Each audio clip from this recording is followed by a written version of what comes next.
Sometimes fate whispers, not with thunder, but with spilled coffee and a quiet apology. In a room full of power and precision, it took one accident, small, clumsy, and completely human, to stop time.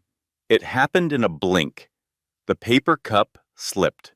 A dark stream of coffee arced through the air, splashing against a white shirt. No, not just a shirt, a designer suit, so pristine it looked untouched by the world. Gasps cut through the silence like glass breaking. Elise Quinn stood frozen, her breath caught somewhere between her lungs and her throat.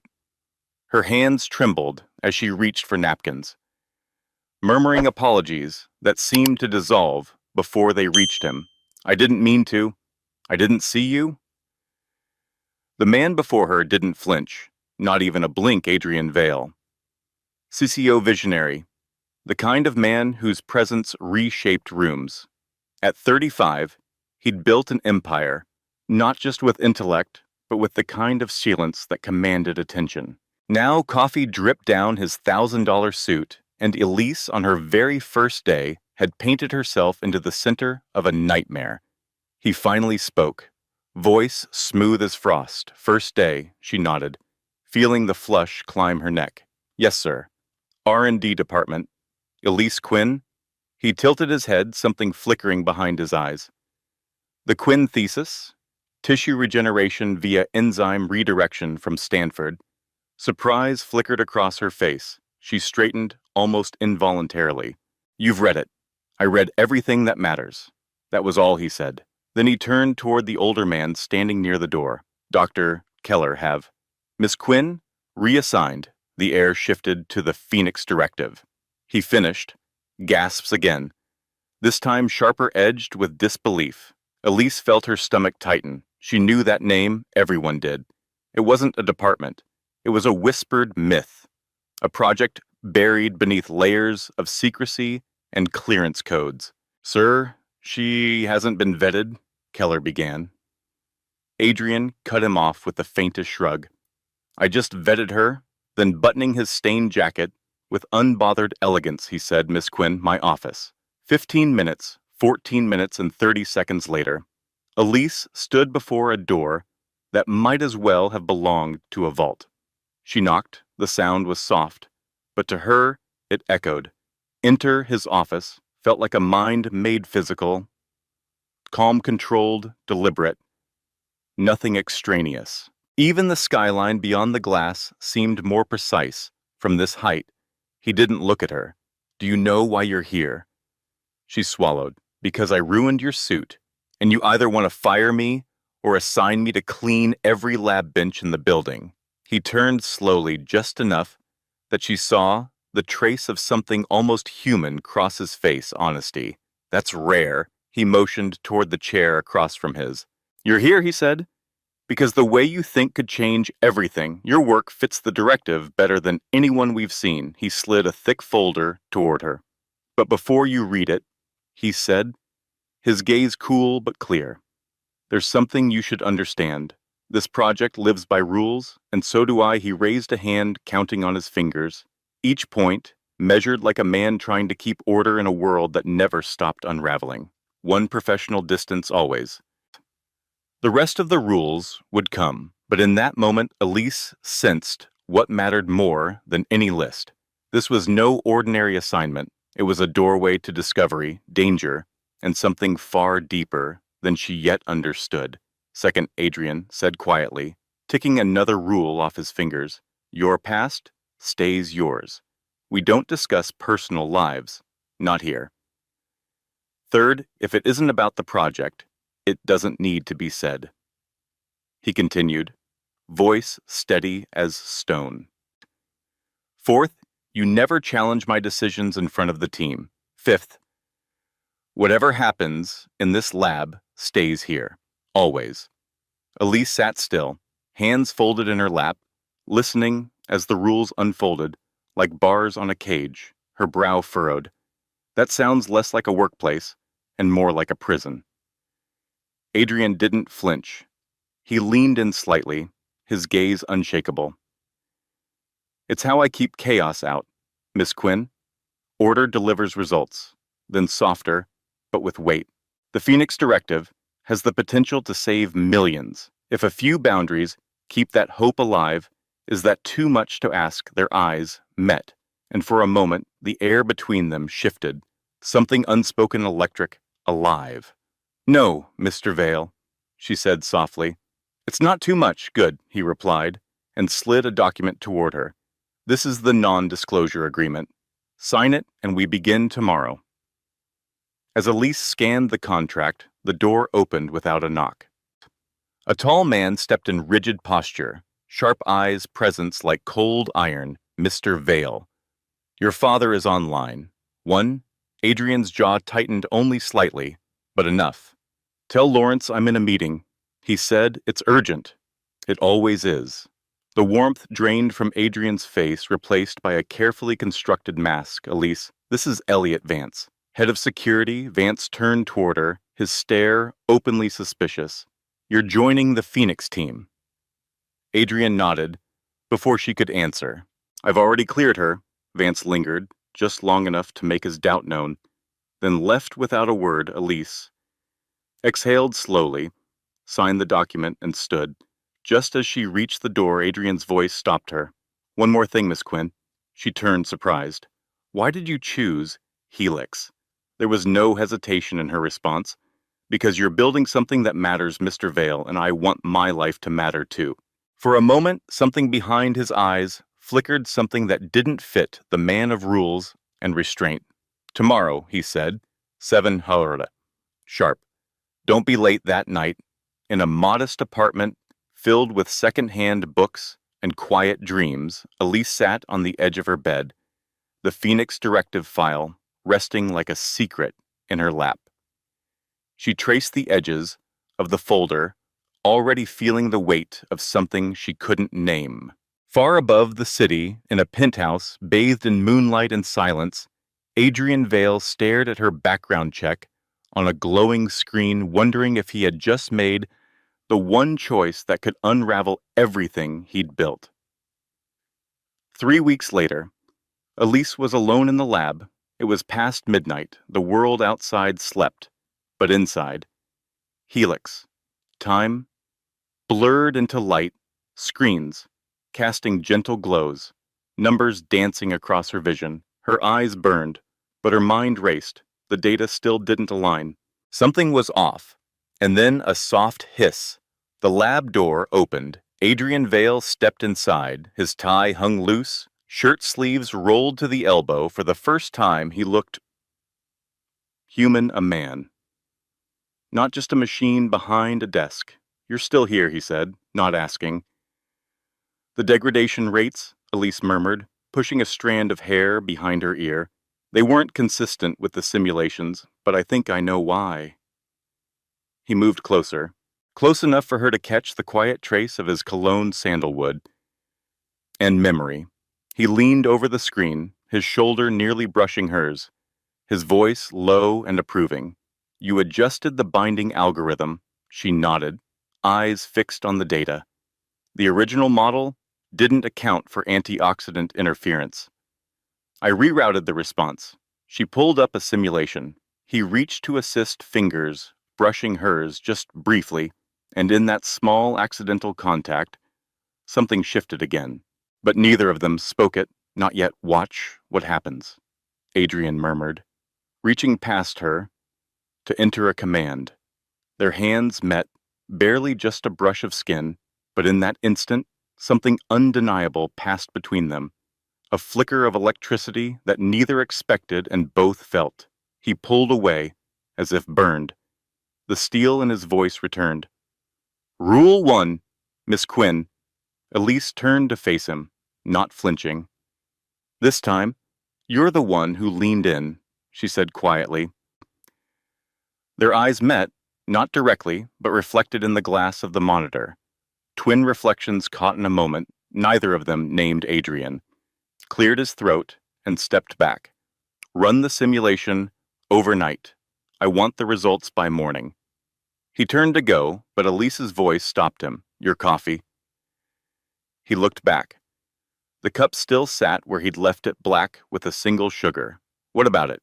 You drink it the same way every day, same mug, same time. Her voice was soft, observational, not accusing.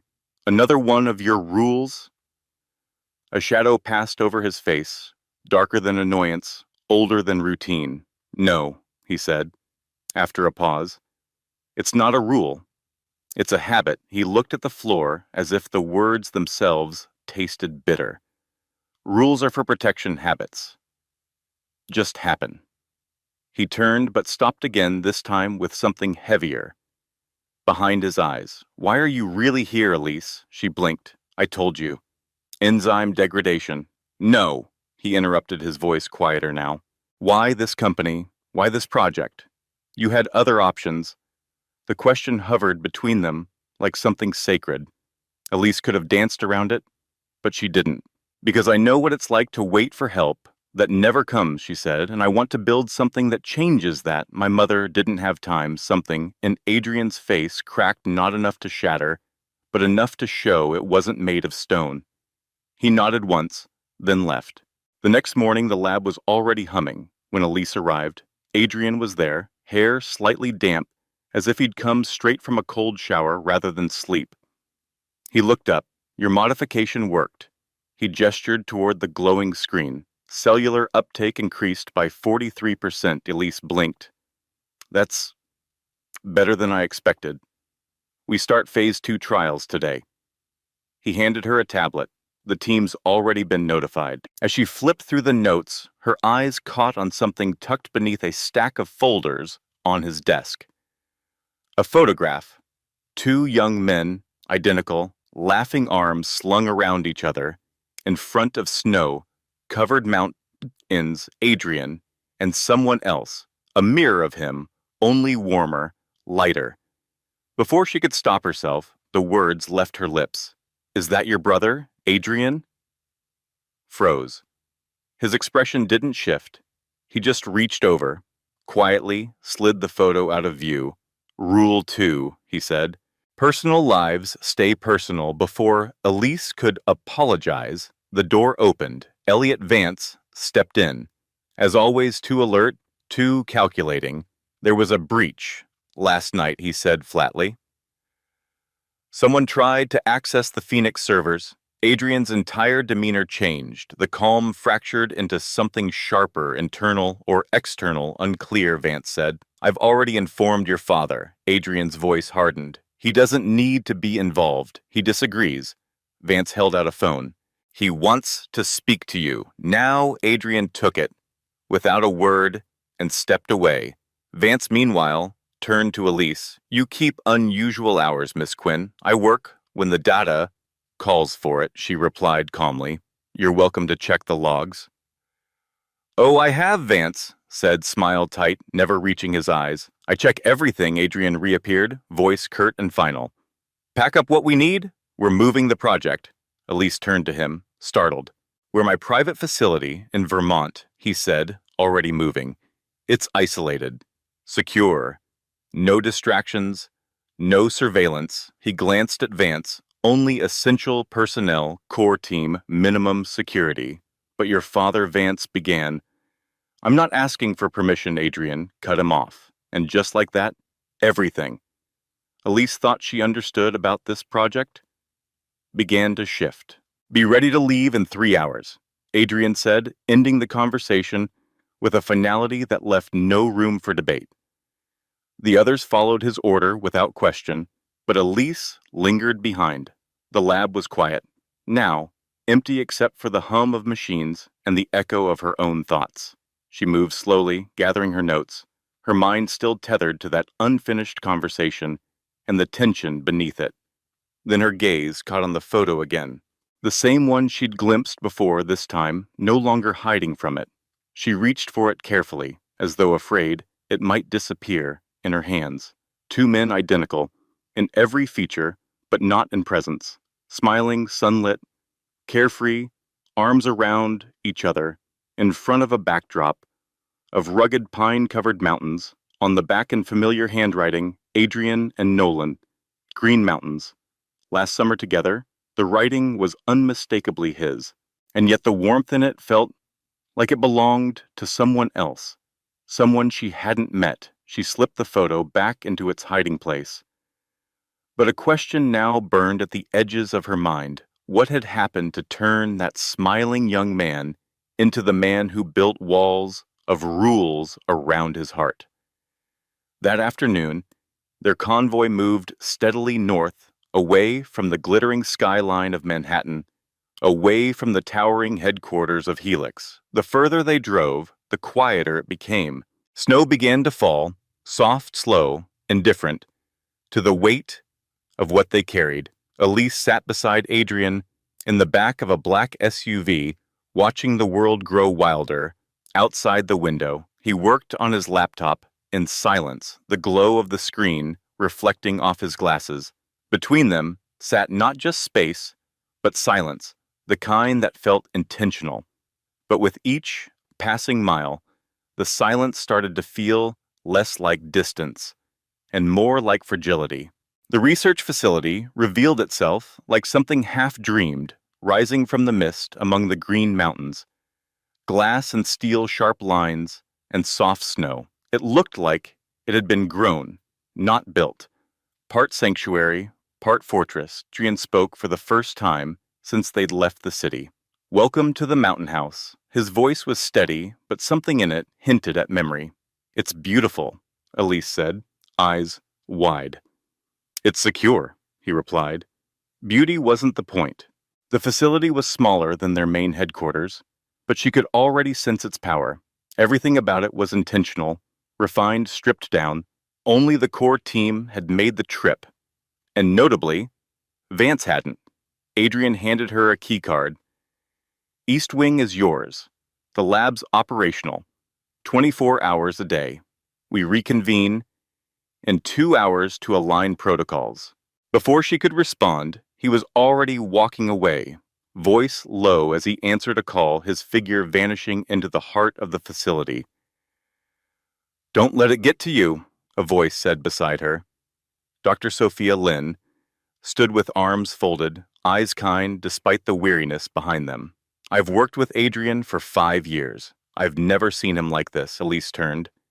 Is it always this intense? Sophia hesitated, then shook her head. No, not like this. But this isn't just any project. She lowered her voice slightly. The Phoenix Directive was Nolan's idea, Adrian's twin. Elise felt the air still. I didn't know he had a brother. Not many do. Nolan died 7 years ago. Car accident. Sophia's expression dimmed, the weight of loss returning to her face. It changed Adrian. Before that, he laughed more, took risks. Nolan was the dreamer. Adrian made things happen.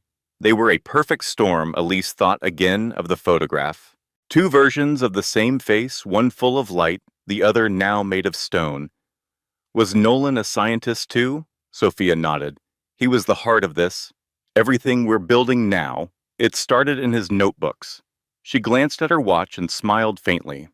I shouldn't be telling you this. Rule 2. And all that.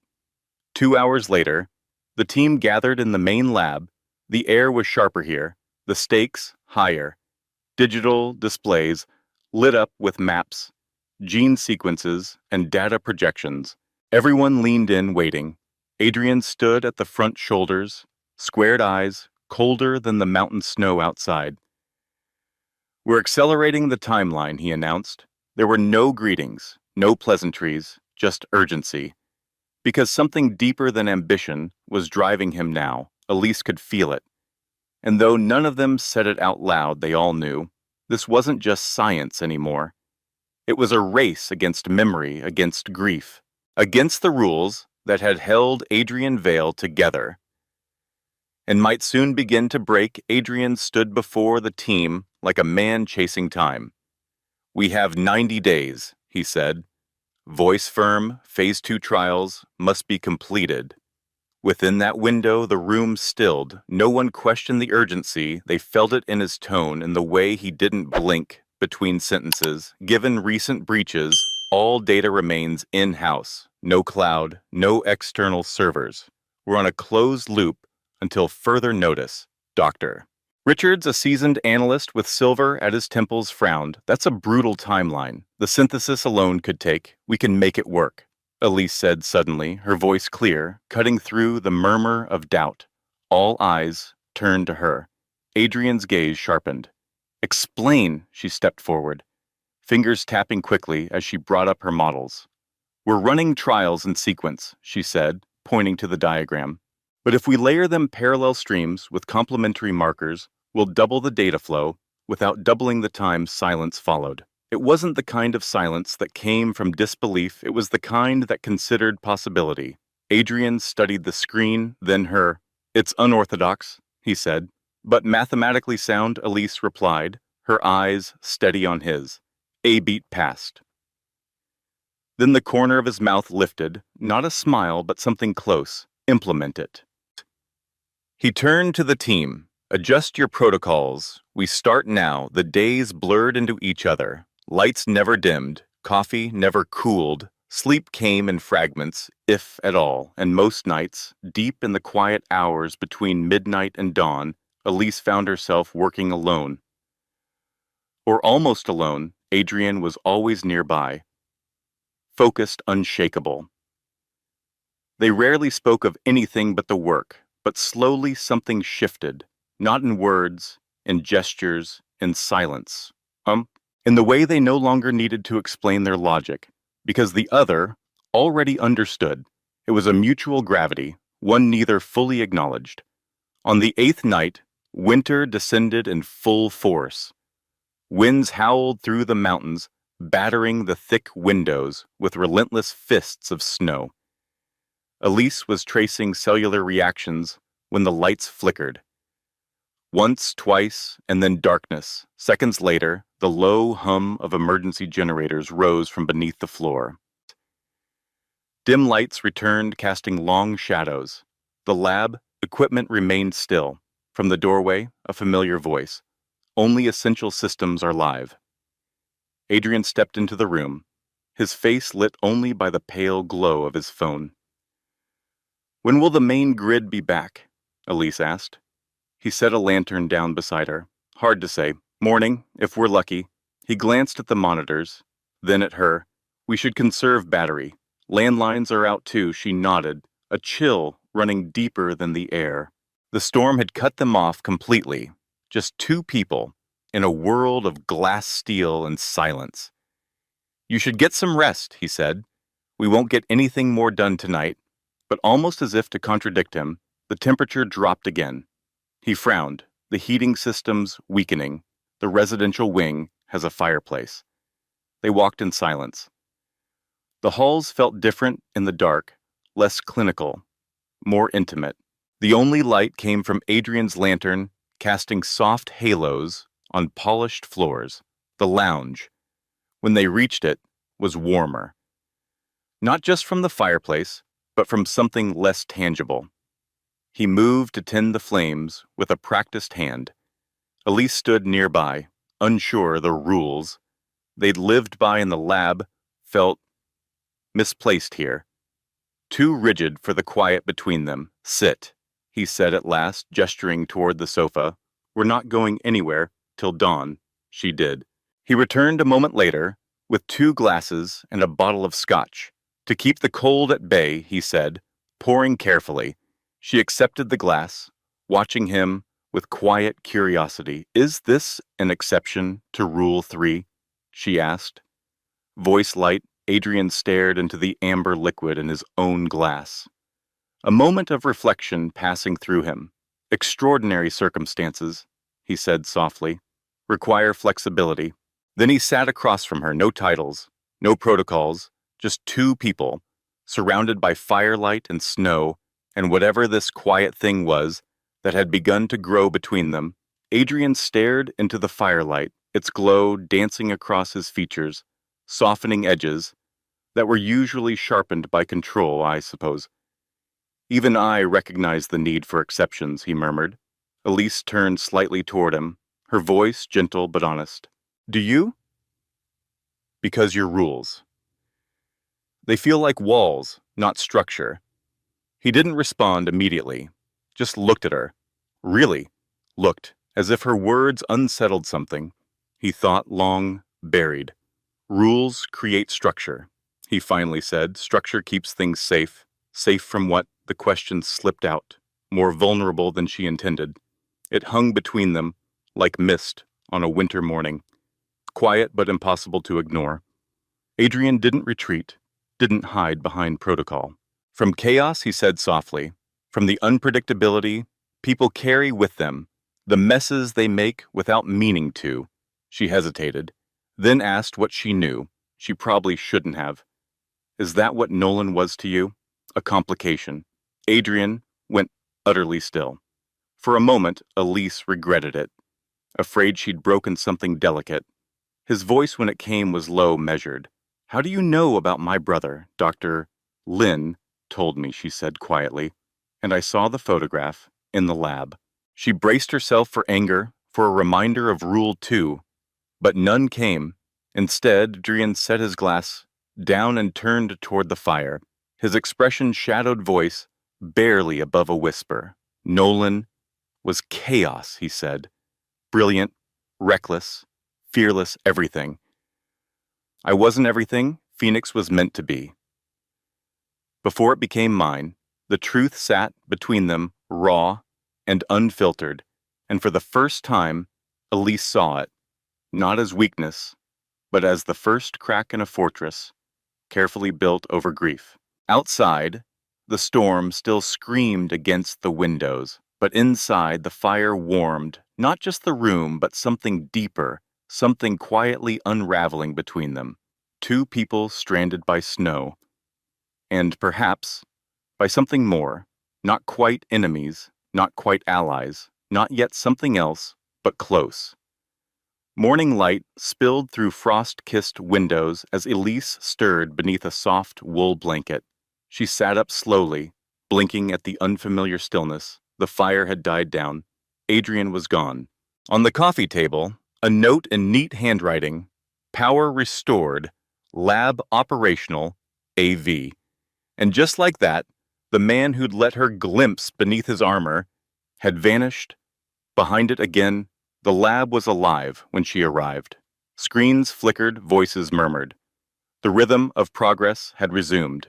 Elise threw herself into the work, into numbers and proteins, into patterns that made more sense than people. Her revised trial protocol was yielding results far faster than expected. Even Maxwell's, no Adrian's most ambitious projections were being surpassed.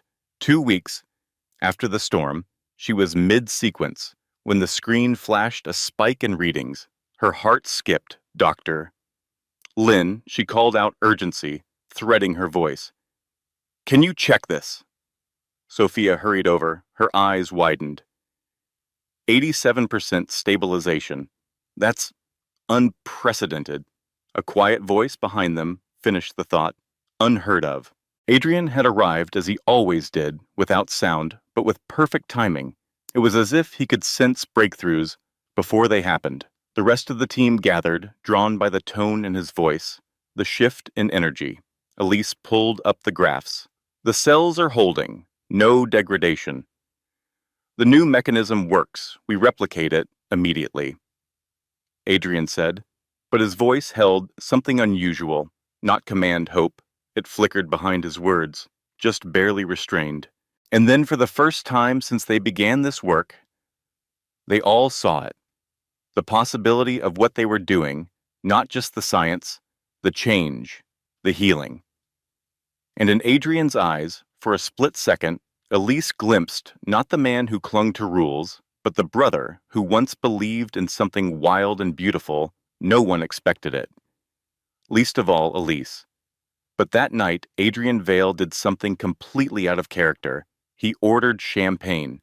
This milestone deserves to be acknowledged, he said as the team gathered in the lounge, still wearing their lab coats, exhaustion, clinging to their shoulders like mist. You've accomplished in weeks what experts estimated would take months. Flutes were passed, fizzing softly with celebration.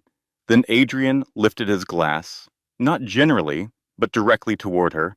To Miss Quinn, he said, eyes steady on hers. For the insight no model could predict, and the courage to trust it anyway. Heat spread through Elise's chest, not from the alcohol, but from something deeper, recognition. And as Adrian smiled, really smiled, it wasn't the man of protocol she saw. It was the man in the photograph. The one who used to laugh beside his twin before the weight of rules replaced wonder as the celebration mellowed one by one. The others quietly slipped away until only two figures remained by the tall windows. Outside, snow blanketed the mountains like a secret. You didn't need to credit me, Elise said softly, leaning against the glass. It was a team effort. Adrian joined her hands in his pockets. I don't offer credit where it's not earned. False praise is just another kind of manipulation. She gave a soft laugh. Is that one of your famous rules? Maybe it should be, he replied, but the usual steel in his tone was absent. It had melted into something warmer, gentler. When Elise turned, she found him already watching her. Not with command, but with something more complicated. Admiration, curiosity. Maybe even hope. Why did you really choose me for this project? She asked the question too old to keep inside any longer.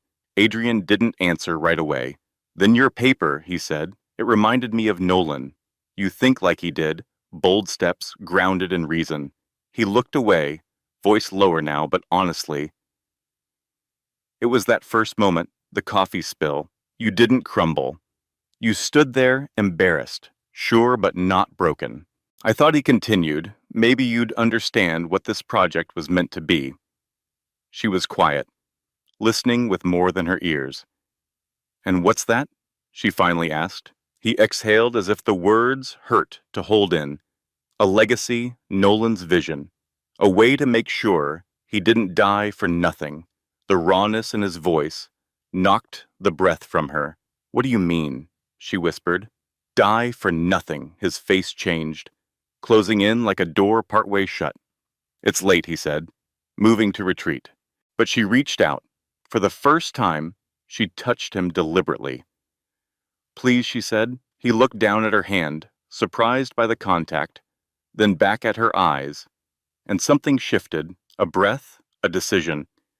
The accident, he said, finally happened the day after Nolan threatened to expose irregularities in Helix's clinical trials. Elise's heart thudded. Your father's trials. Adrian nodded slowly. Nothing happens near my father without intent, but I've never had proof. His jaw tightened, eyes shadowed with quiet torment. Without thinking, Elise gave his arm a gentle squeeze. Wordless, but filled with something that had no place on paper. This time he didn't pull away. Instead, he reached for her hand and covered it with his own, gently, deliberately. And for one suspended moment, the rules that had governed every breath between them simply dissolved. Adrian's gaze dropped to her lips. His body leaned closer so slightly it was almost imperceptible. Elise felt it, not as fear, but as electricity. She thought he might kiss her. Instead, he pulled away. The connection snapped like a silk thread, pulled too tight. Rule 1, he said, hoarsely, stepping back. Professional distance. Elise looked at him, searching. Is that really what you want? The question settled between them, like snow. What I want, Adrian replied, already rebuilding his walls, is irrelevant. She didn't let it go. So, is this about the project? Or is it about your rules? He met her eyes with something almost defiant. They're the same thing, he said, but even as he said it, something in his voice betrayed the truth. They weren't anymore. Adrian's voice sharpened, retreating once again into the armor he knew best. Good night, Miss Quinn. There was nothing more to say, or at least nothing he'd allow himself to sit frustrated, confused. Elise walked the long corridor, alone, her footsteps soft against the polished floor. The firelight from earlier still lingered on her skin, but his distance had returned, like a closing door. As she passed by Adrian's private office, something strange caught her eye. The door, usually locked, usually sacred, stood slightly ajar, not like him. She paused, then pushed it open. "Adrian?" she called quietly. No answer. The office was empty, but not lifeless. A soft glow pulsed from his computer. Papers lay scattered across the desk. Far messier than the man she knew, she stepped closer, her breath catching as she scanned the contents. Accident reports, newspaper clippings, crumpled photographs of crushed metal notes, scribbled in familiar handwriting. And in the center, an old folder marked Restricted. LRS only. Curiosity battled caution. But something deeper instinct won. She opened it. Encrypted files, technical terms she didn't understand, but one word repeated across them all. Aurora. Her heart pounded. These documents weren't just about science. They were about what came before. Before the Phoenix Directive. Before the rules. Before Nolan died. Hands shaking, Elise quickly snapped photos of a few key pages, then returned everything exactly as she found it. She was turning to leave when the doorway darkened. Adrian stood there, still silent. His voice, when it came, was cold enough to stop time. Looking for me, she froze. Yes, I wanted to talk about earlier, he cut in. Walking slowly toward her was a mistake. He glanced at the desk, eyes landing on the slightly shifted folder, one I won't repeat. But Elise didn't retreat. These documents, she said, forcing her voice to stay steady, they go back to before Nolan's accident, don't they? Adrian's shoulders stiffened.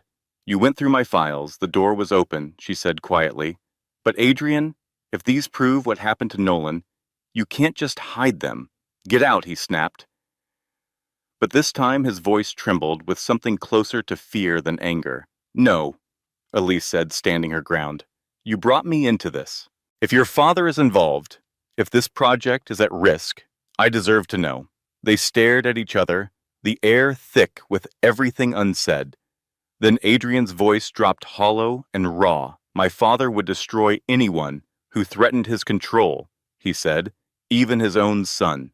The truth hit the room like a winter wind, a secret so long, buried, it felt like ash on his tongue. The admission cost him something.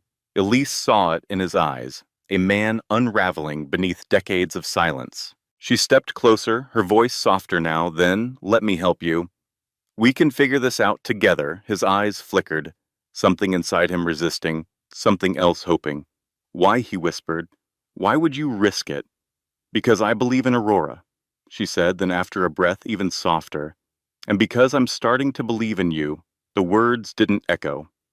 They sank deep and changed everything. This time when Adrian moved, he didn't stop. He crossed the space between them slowly, as if afraid the moment would vanish if he rushed it. Then his lips found hers.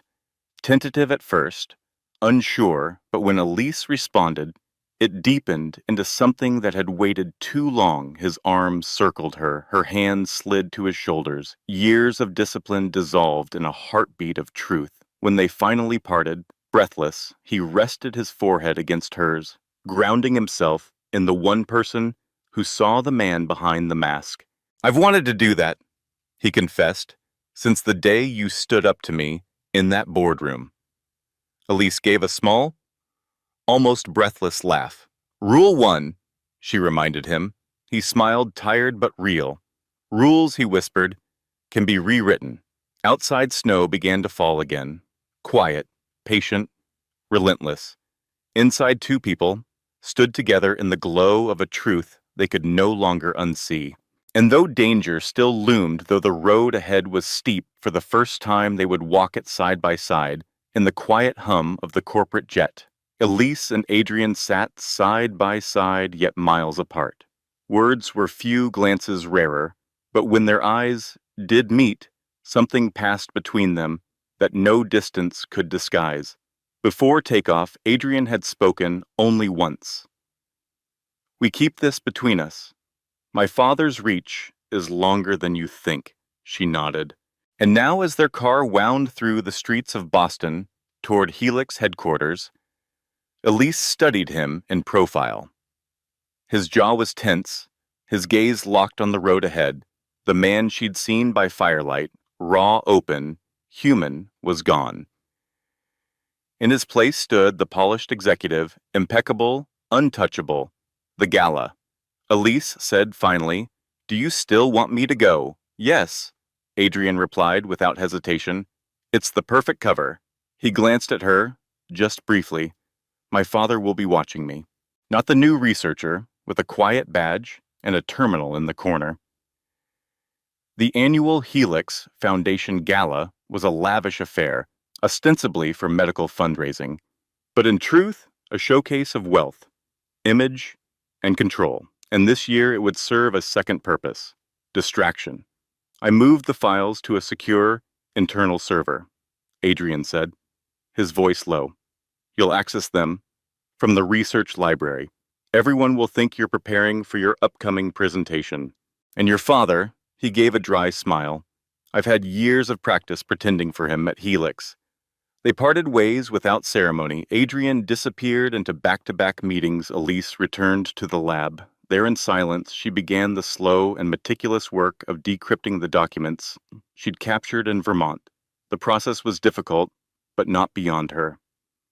Her background in computational biology gave her the keys to doors she hadn't expected to open, and what she found on the other side stunned her. The original Aurora. Not as it existed now, but as Nolan had envisioned it. It wasn't just a breakthrough in cellular regeneration. It had been built to be affordable, universal, a treatment for autoimmune disease that could change lives, not just line pockets, but someone. Lawrence Reed had altered its path.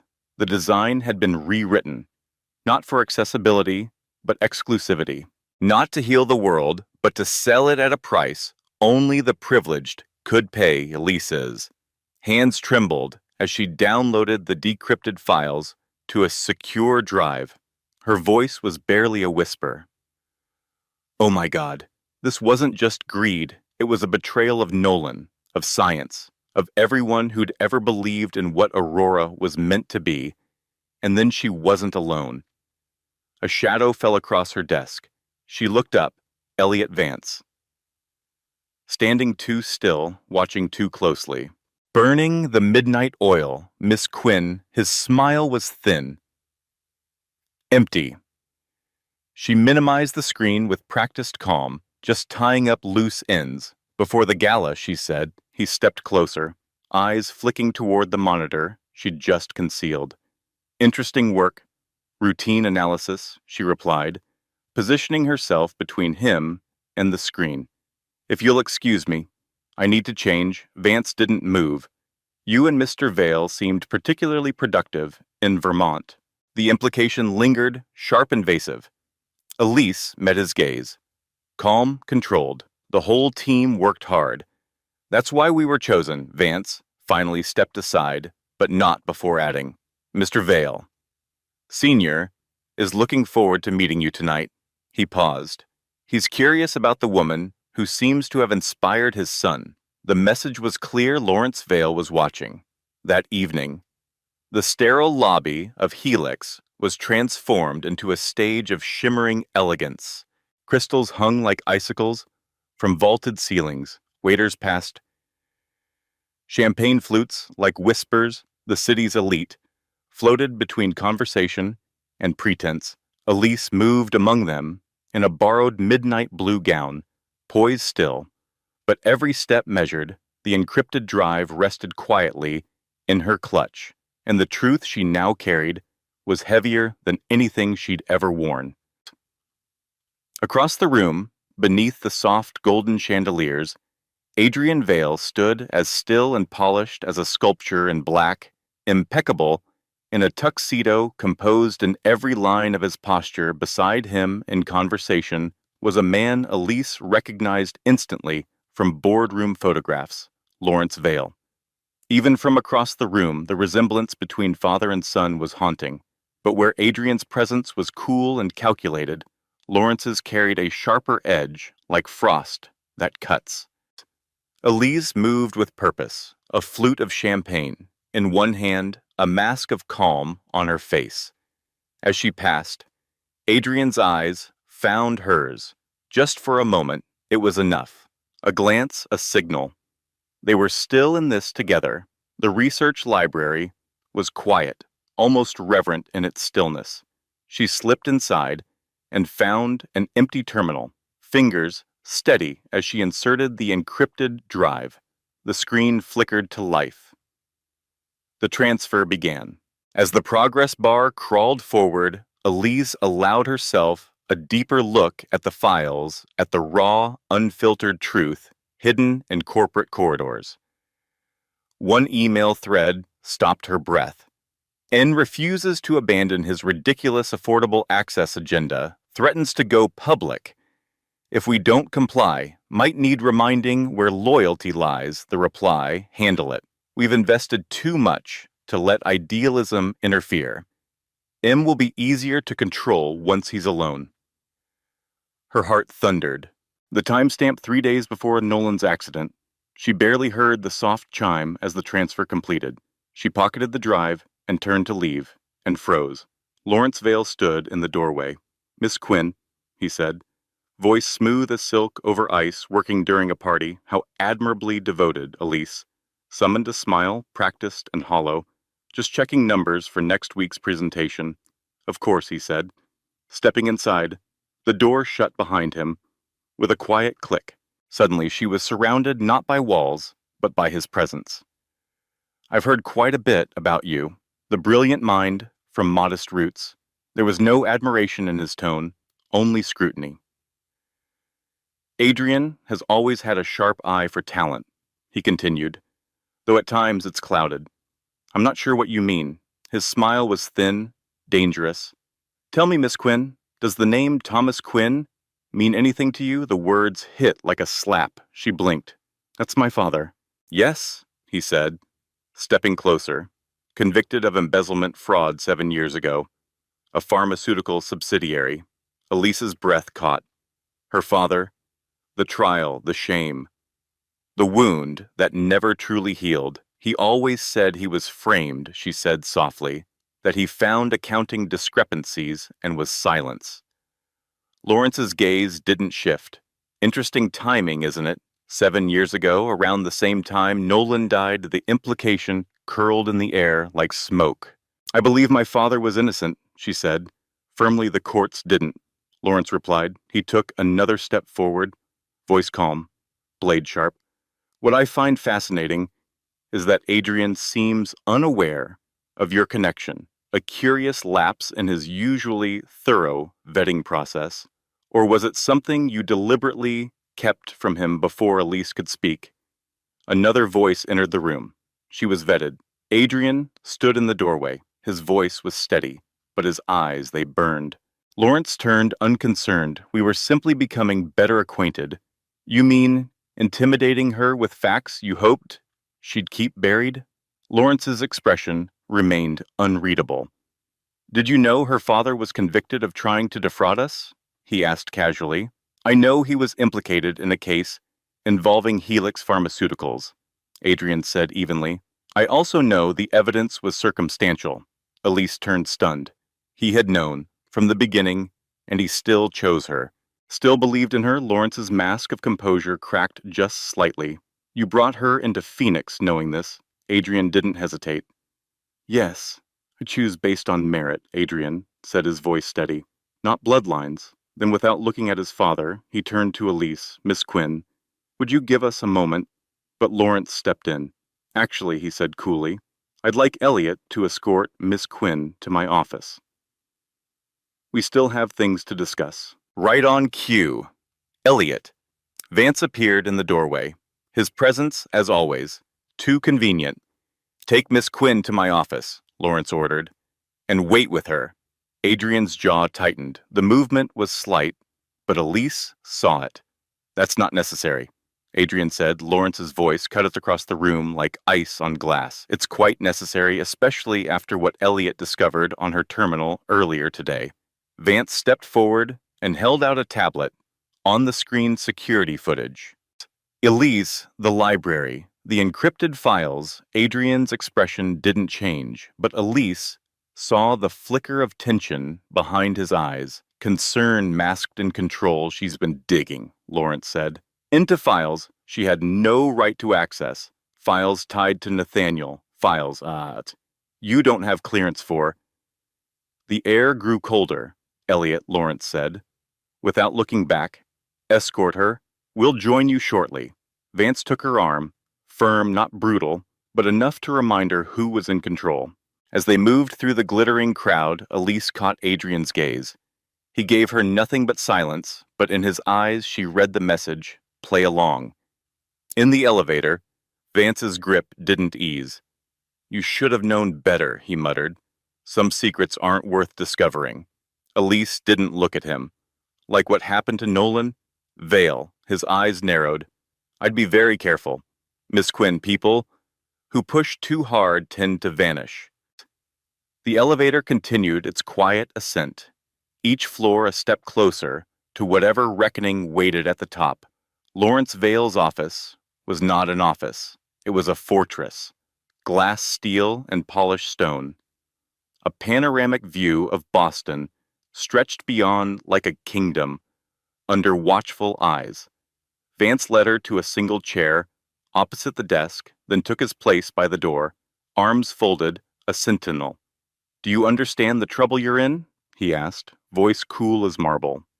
I understand more than you think, Elise replied, pulse pounding. Her fingers brushed the encrypted drive, still hidden in her clutch. You've committed corporate espionage, he said. No, she said calmly. I uncovered a cover-up, possibly worse murder. Is it now? Vance raised an eyebrow. You're desperate. Wild accusations won't save you. She said nothing more. Just waited. Trusted time crawled. 30 minutes passed. Then the elevator chimed. Adrian stepped out alone. His face was unreadable, but something simmered beneath the surface. Rage, yes, but measured, controlled. Vance straightened. Where's your father? Still downstairs, sir, he said. I don't care, Adrian cut in. Leave us? Your father said. I said leave. The shift in Adrian's tone was seismic. Even Vance flinched. He took a step forward, now Elliot. Or I'll have you removed. For a moment neither moved. Then Vance exhaled, slow and sharp, and walked out. The doors slid shut behind him. And everything changed. Adrian exhaled hard. His posture shifted, no longer the executive, but the man behind the mask. We have 3 minutes before he calls my father. His voice was low, urgent. Did you finish the transfer? Elise nodded. Yes, but Adrian, he knows. He knows everything about me, about my father. Adrian didn't flinch.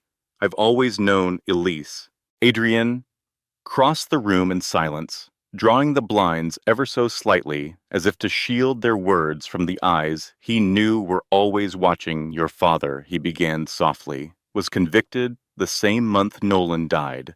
Elise's breath caught. They both raised concerns about the same division. They saw the same patterns.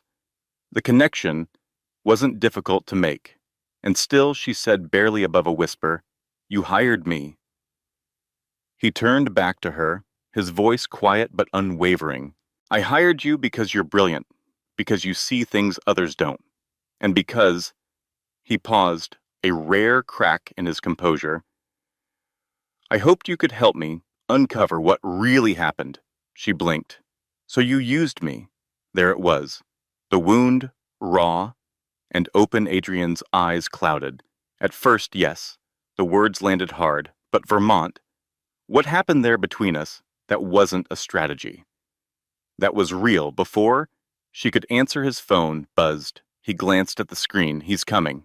Adrian crossed the room and pressed a key card into her hand. Executive elevator basement garage. Blue Tesla level 2. Go to your apartment. Pack only what you need, then check into the Beacon Hill hotel room under Sarah Clark. I'll find you. You want me to run? She didn't hide the disbelief in her voice. I want you alive, he said, voice now soft as snow. Let me deal with my father. The elevator chimed. He looked at her one last time. Please? Elise, and she went. She slipped out the side door just as Lawrence Vale entered Vance at his heels. The cold air outside hit her like reality. The ride to her apartment blurred into fragments, headlights, crosswalks, trembling thoughts. Had any of it been real? The kiss in the firelight, the quiet moments between the chaos, had it all been part of some greater calculation? When she reached her building, instinct kicked in before thought. The door was already ajar. Inside her world had been torn apart. Drawers pulled, files scattered, books, overturned, her laptop. Gone, someone had been searching for something, the drive. She pressed a hand to her purse, where it still lay hidden, heavier now, loaded with truth.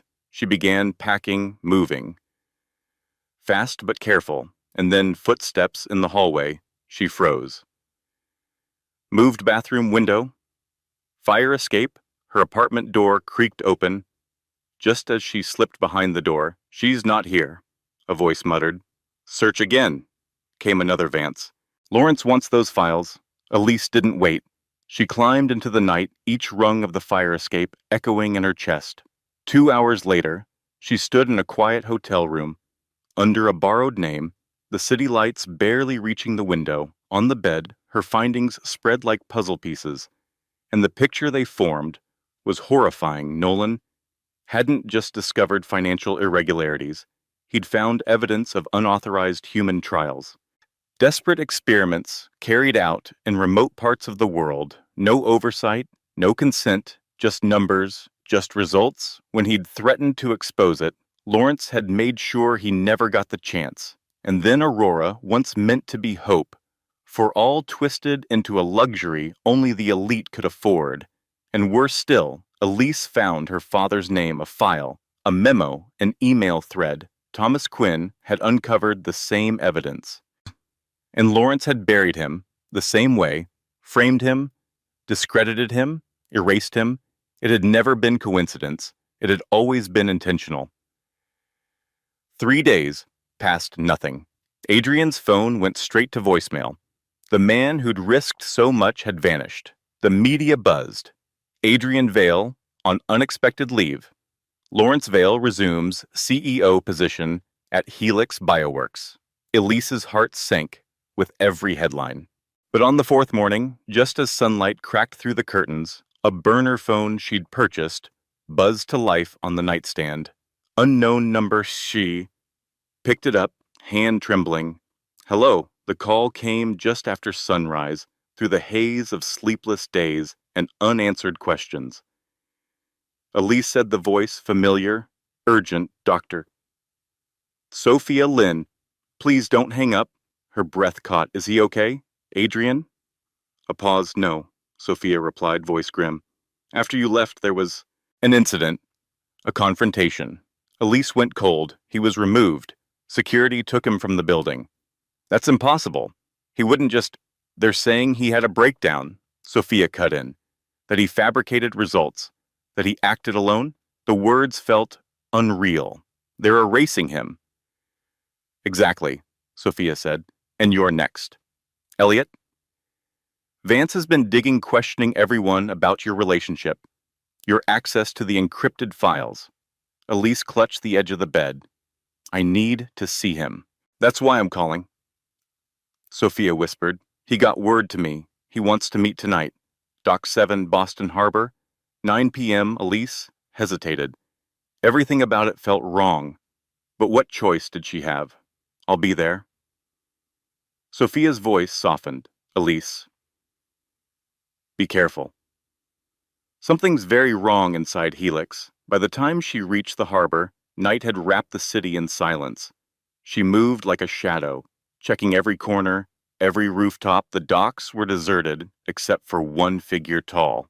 Still familiar, her heart leapt. Adrian. But as the man turned, hope curdled into dread. "Elliot Vance, Miss Quinn," he said, smiling, without warmth. "You're so predictable." Her blood ran cold. "Where is he?" Indisposed. He stepped forward. "But don't worry, Lawrence would very much like that drive you stole. I don't have it." "I think you do." From behind, 2 men emerged from the shadows. And then chaos. She turned to run. Hands grabbed her arms. She kicked, twisted, broke free, just for a moment, then a sharp blow to the back of her head. Darkness, she awoke to silence, a heavy ache pulsed through her skull, her vision blurred, then slowly cleared. She was strapped to a chair, around her broken monitors. Dust. A long-forgotten lab. The old Helix facility before the towers, before the branding, before the lies. From the shadows, Lawrence Vale stepped into view. "Fitting, isn't it?" he said, voice smooth as silk pulled over barbed wire. "To end things where they began. Where's Adrian?" He didn't answer. "My son is no longer your concern," he began, circling her slowly like a lion, assessing a caged animal. "Tell me where the files are." She met his gaze. "So you can bury the truth." "The trials, Nolan. My father." For the first time, something flickered in his expression. "You've done your homework," he said softly. "More than Adrian ever managed. But knowledge," he added, leaning in, "means nothing.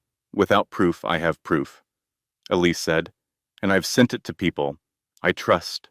If anything happens to me, those files go public." Lawrence paused, then smiled. "You really are, as they said, too clever for your own good," he straightened Elliot. "She needs persuading. I have a board meeting to attend." He turned to leave. "Oh," he added casually, "it's the one where we officially remove Adrian from every position permanently." Sorrow. As the door clicked shut, Vance stepped forward, smile dark. "Let's start with something easy." His fingers flexed.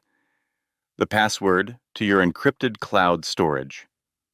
Miles away in a private penthouse laced with screens and encrypted access tunnels, Adrian Vale watched everything unfold.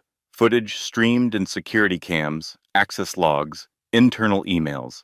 He stood like a storm, waiting to break. Beside him, a young man in glasses typed rapidly. Ryan Shun, Helix's IT wunderkind, loyal to Adrian. Since the day he protected him from his father's wrath, Ryan looked up. I've got a back door into every system, including surveillance at the old lab." Adrian's jaw clenched. "Then let's end this." "There's no trace in the logs," Ryan said, frustration in his voice. "It's like she vanished." Adrian, Vale's jaw clenched. "Track Vance's badge. He has access to facilities that don't exist in official records." Ryan nodded, hands moving rapidly across the keyboard. Then Adrian's phone rang. Unknown number. Mr. Vale, a tentative female voice. "It's Melissa." From reception. His heart stilled. I think I saw something the night Miss Quinn disappeared. I stayed late. I saw Vance. He was escorting her to a car. She didn't look conscious." The words chilled him to the bone. "Did you see where they went?" "No. But I heard him say something to the driver. The original site." Adrian froze. "The original site, where Helix began, where Nolan had dreamed, where everything had once felt possible." "I've got him," Ryan said. Vance swiped into the Charlestown facility. 1 hour ago, Adrian was already moving. "Send me the location," and Ryan, "Send the evidence to the FBI." All of it, its time, he grabbed his gear, moving with purpose, with fury, with love. In the weeks since Elise Quinn had spilled coffee on his suit, Adrian Vale's entire world had unraveled, and in its place, he'd found something far more dangerous. Truth. The old Helix lab stood like a forgotten cathedral. In the dark windows, blank the brick facade stained with time. Adrian moved like a shadow through its halls, disabling the outdated security. With codes only a Vale would know, the scent of dust and old ambition filled the air. Ahead, a low voice, Vance's. "You're backing the wrong brother," he said coldly. "Lawrence built this empire. Adrian will burn it down with his idealism." Then Elise's voice, weakened but clear. "You mean Nolan's vision? The one Lawrence killed to protect himself." A sharp crack, flesh against flesh. Adrian's grip tightened on the weapon at his side. Vance's voice lowered. "I'm done asking. Where's the drive?" Adrian stepped into the light, step away from her. Every head turned. He stood in the doorway, gun drawn, eyes burning. Vance barely blinked. Maxwell Adrian didn't flinch. "Unlike you, Elliot, I'm used to disappointing my father. You're about to disappoint yours for the last time. Vance signaled to the guards, 3 against 1. Adrian's voice didn't shake. He's not alone. From behind him, the room filled with motion. FBI weapons, raised orders, sharp hands where we can see them. The guards surrendered instantly, but Vance moved fast, grabbing Elise, blade flashing back off. He growled, pressing the edge to her throat, or she dies. Time stilled Adrian's voice, quiet, low, deadly. Don't for a single crystallized moment Adrian Vale saw only her, Elise, bound, bleeding. But her eyes, those fierce, unwavering eyes held no fear, only trust. Even now it's over, Elliot, Adrian said quietly, his voice carrying more weight than volume. The files have already been sent to the Justice Department. Lawrence's accounts have been frozen. There's nowhere left to run, Vance's lip curled. Your father will destroy you for this. Adrian's reply was ice. My father destroyed me the day he took Nolan from us. The doors burst open again. Lawrence Vale entered, flanked by private security, his presence colder than the air. Outside, his expression was pure fury. Stand down, Elliot. Vance hesitated, then obeyed.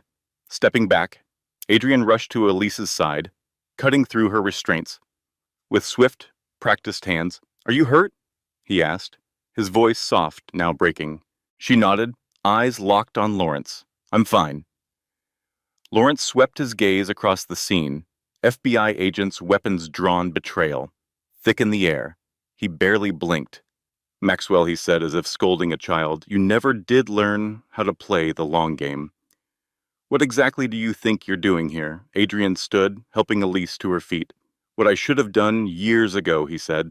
"Fighting for justice, for Nolan, for Thomas Quinn, for every life your ambition devoured."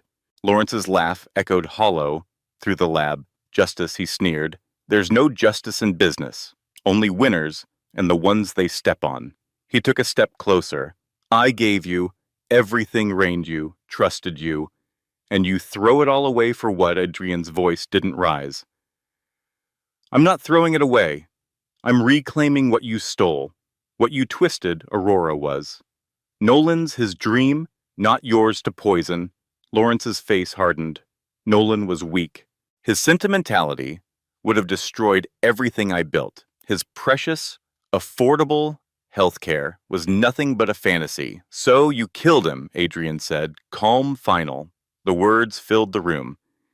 And for the first time, Lawrence didn't deny it. I gave him a chance to back down.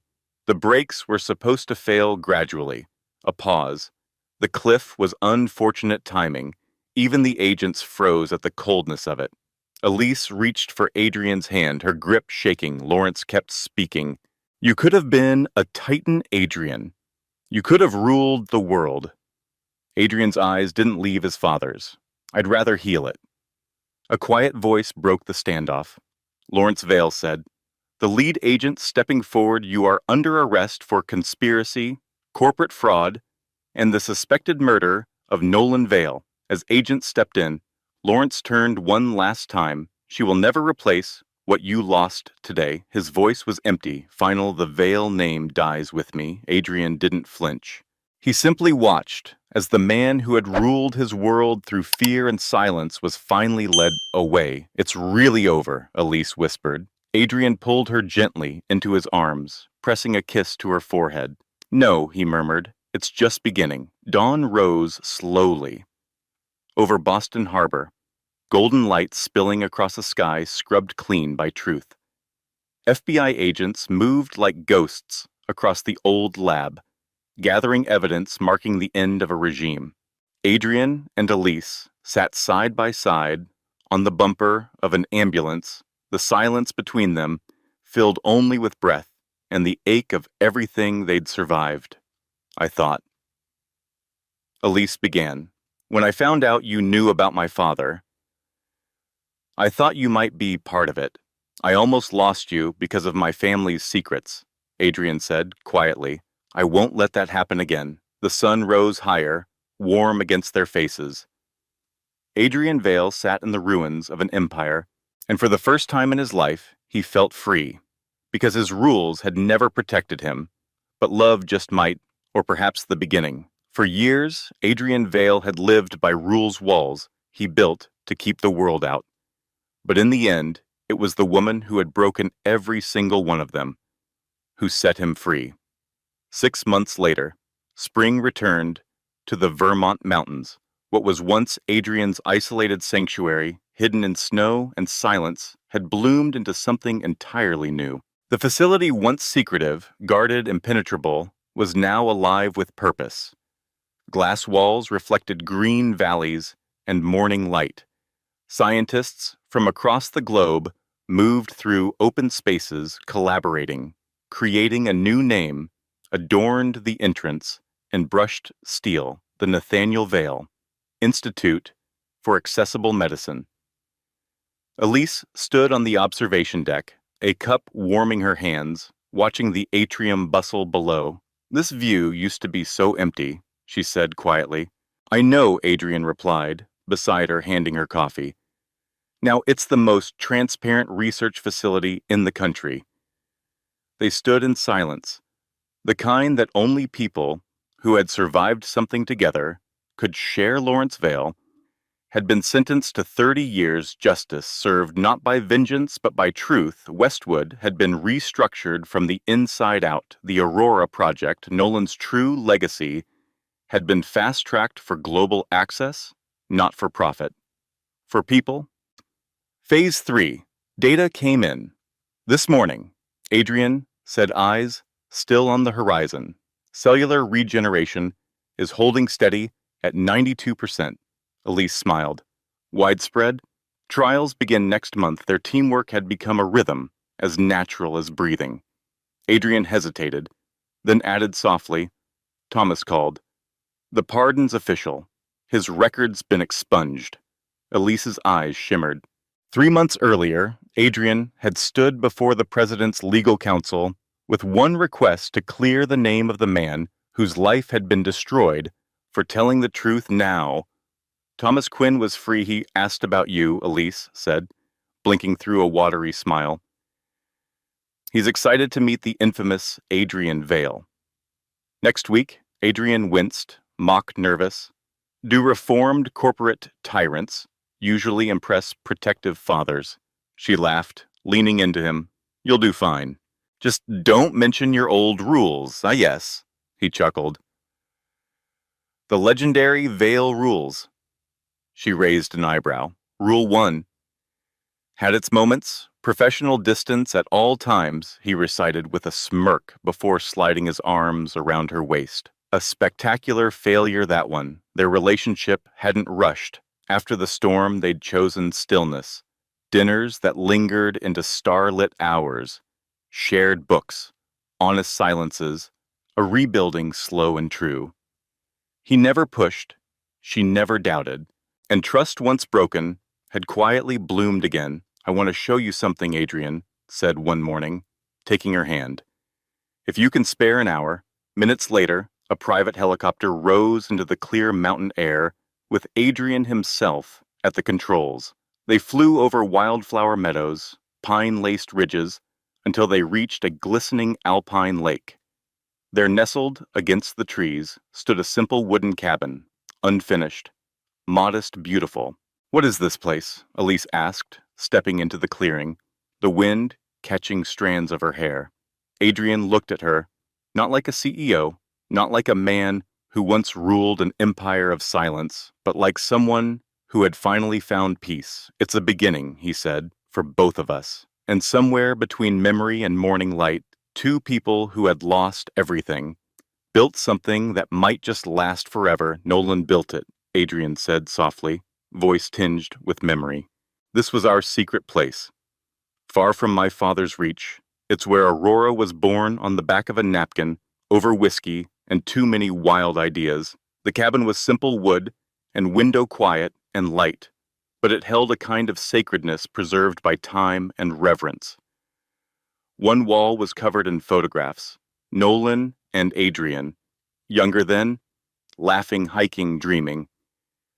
Before everything broke, I've never brought anyone here. Adrian admitted. Not even after he died. Elise reached for his hand, gentle. Thank you for bringing me. They sat on the porch overlooking the lake, golden sun stretching across the water like a promise. Adrian broke the silence first. When I hired you, he said, I believed rules were the only way to survive. They kept chaos out, kept me safe. He turned to her. But you showed me something else. Not all rules are bad, she replied, a smile playing on her lips. You just built walls and called them structure. Adrian chuckled. Exactly! He reached into his pocket, pulling out a small wooden box, hand-carved, worn at the edges. Nolan made this, told me one day I'd know what to put inside. With steady hands, he opened it. Inside, nestled in velvet, a platinum ring, its emerald center flanked by diamonds. Elise's breath caught. Then Adrian dropped to one knee, mountain light in his eyes. Elise Quinn, he said, voice unsteady but full of heart. I spent most of my life writing rules to keep people away. Now, I'm asking you to help me build just one that keeps us together. He held up the ring. Will you marry me? Tears welled in her eyes. She nodded through them, laughing softly. Yes, she whispered. Yes, I will. As he slid the ring onto her finger, she tilted her head. What's the rule? Adrian pulled her into his arms, smiling. Love without reservation. Trust without condition. Fight for what matters together. That's 3, she teased. I've never been very good at following rules, he murmured just before kissing her. 3 months later, spring crowned the mountains once again, and in the very place Aurora had been imagined, Adrian and Elise were married. The wedding was small, just those who mattered most. Thomas Quinn, now fully exonerated and leading the ethics committee of the renamed Nathaniel Vale Institute, walked his daughter down the aisle. Dr. Sophia Lynn and the original Aurora team stood as witnesses, faces full of pride and peace, when beside the lake that once knew only silence, 2 people who had fought for truth vowed to build a life out of it. Later that evening, as lanterns glowed and laughter echoed behind them, Adrian led Elise away from the celebration. They stood together, watching the sun melt behind the mountains. Something came today, he said, handing her a sealed envelope. Inside official confirmation, the Nathaniel Vale Foundation was now real. A scholarship for students from disadvantaged backgrounds, young minds who might one day change the world. First class starts next fall, Adrian said. 20 students, 20 chances to keep Nolan's vision alive. Elise leaned into him, smiling. He'd be proud of you. Adrian shook his head gently, his hand settling over her stomach. Of us, he said, we're just beginning to grow was the next chapter of their story. A child, a boy. They would name him Nathan Thomas Vale, and as stars stitched themselves into the sky above the mountains, the future was no longer something they feared.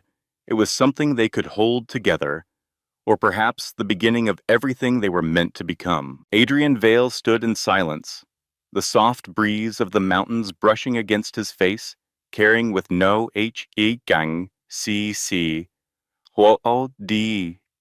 the key C. He looked out across the institute grounds, glass and green innovation and heart. Once he had been a man governed by rules, rigid, isolated, unyielding, but then a woman had walked into his world, spilling coffee and breaking barriers, and everything changed. Love had unraveled his armor, truth had demanded his courage, and vulnerability had finally made him free. His father had been wrong.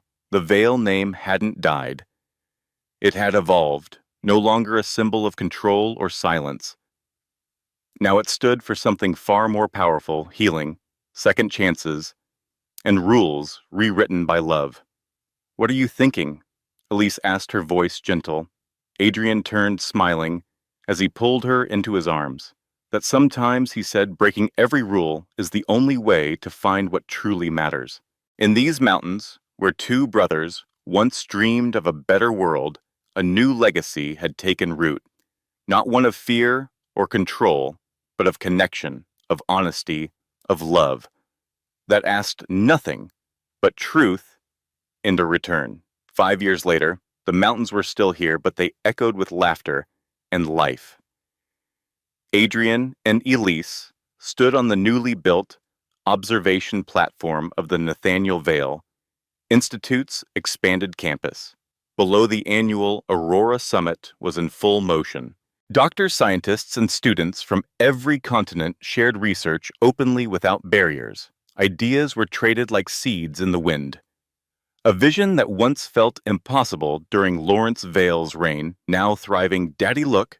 4-year-old Nathan stood at Adrian's side, tugging at his pant leg. A helicopter touched down on the platform below. "That's Dr. Abernathy," Adrian said, lifting his son up. "She's bringing Aurora to remote villages in South Africa." Nathan's steel-gray eyes sparkled, but his laughter was pure. Elise, beside them, she gently adjusted the blanket wrapped around little Eliza, their 3-month-old daughter, peacefully sleeping in her arms. "Your uncle would have loved this," Elise whispered to Nathan. "All these minds, all this hope." Adrian nodded, throat tight. He would have, and this time, he didn't hold the emotion back. The Westwood name had long since been retired. In its place, the Nathan Vale Foundation stood tall, an institution built not on power, but purpose. Adrian had taken his inheritance and turned it into light. Thomas Quinn now led the ethics division, ensuring every choice was made with compassion, and Sophia Lynn, calm and commanding, had become the Institute's director of research. She approached with a warm smile. 10 minutes to go," she reminded gently. "You ready for your big moment, Nathan?" The boy nodded solemnly. Today he would help unveil a statue of the uncle he'd never met, but whose spirit shaped the very ground he walked on. As they made their way down to the courtyard, Adrian's thoughts drifted back to the coffee, to the confrontation, to the rules he once believed could protect him. His father's empire had been built on silence, but the institute they now led was built on transparency, collaboration, and the freedom to ask why not. Principles Elise had lived by, and had quietly, brilliantly taught him to follow. And as the sun rose again over the Vermont sky, Adrian Vale knew he hadn't lost his legacy. He had finally found it. Or rather, the beginning of a legacy that finally chose love. In the courtyard beneath the open sky, young Nathan Vale stepped forward. With hands still small but heart already strong, he reached for the cord beside him and pulled. The statue beneath the cloth was revealed, a likeness of a man whose dream had changed the world, not with power, but with purpose. Nolan Vale. Applause rippled through the crowd. Scientists, doctors, dreamers, people from every corner of the world who had gathered not to celebrate wealth, but to honor healing. Adrian stepped up to the podium, Elise beside him. He stood tall, calm, free. "My brother believed healing should never be a privilege," he began.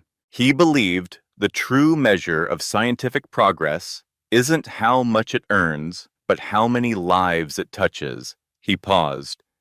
Let the silence settle around him like a blessing. "Today," he continued, "I look at this institute, at all of you, and I know the Reed legacy didn't end with my father. It evolved. It became something stronger than control, wiser than ambition, brighter than fear. It became this, a place without walls, a mission without borders, a future without secrets." "Welcome, Adrian," said gently, "to a world without barriers." He turned slightly, his hand finding Elise's, and to a story rewritten.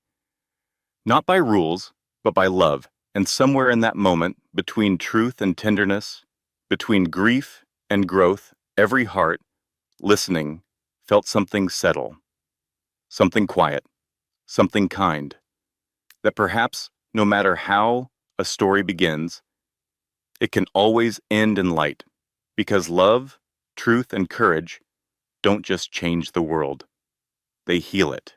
Or simply the beginning of hope to each and every one of you who joined us on this journey. Thank you. Thank you for listening with open hearts, for holding space, for the quiet moments, and for believing in stories that heal rather than hurt. This wasn't just a story about science secrets or redemption, it was a story about us all, about the human capacity to change, to forgive, and to begin again. If even one part of this story touched your heart, made you feel less alone, or reminded you of your own strength, then it has done what it came here to do. From all of us at Shining Stories, we're deeply grateful for your time, your presence, and your belief in the power of storytelling. Here's to rewriting the rules together with love, with courage, and always with light. Until the next story finds you, thank you for being here.